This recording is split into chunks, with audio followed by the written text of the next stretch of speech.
বাসা কি হচ্ছে? আমি কাজে শার্লক হোমস টাইপ হলেও স্বভাবে কিন্তু নাচক।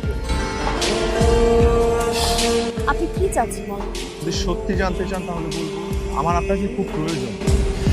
ফাইনালি পেলাম তোমাকে। আমাকে আপনার সত্যি খুব প্রয়োজন। খুব প্রয়োজন। আমি অস্বীকার করব না। আপনি যে আমাকে ভালোবাসেন এটা আমার ভালো লাগে। এগুলো কেন বলছেন? কারণ আপনার সাথে আমার রিলেশন পসিবল। কিন্তু কেন? কারণ আমি এঙ্গেজড। I am sorry. আপনি ভালো থাকবেন। আপনি নিশ্চয়ই খুব ভালো করে বুঝে ফেলেছেন যে আমি আপনার এই কথাটা ডিপলি ভালোবাসি। হ্যাঁ তো আপনার কাছে একটা জিনিস চাই, কি? যে মানুষটাকে পাগলের মতো ভালোবাসতাম তার সাথে কিছু মেমোরিজ গ্যাদার করতে চাই। মানে আমি আপনার কাছে 3টা দিন চাচ্ছি। এই 3টা দিন আপনি আমাকে দেবেন। এই 3টা দিনের মেমোরিজ আমি সারা জীবন আমার সাথে রাখতে চাই।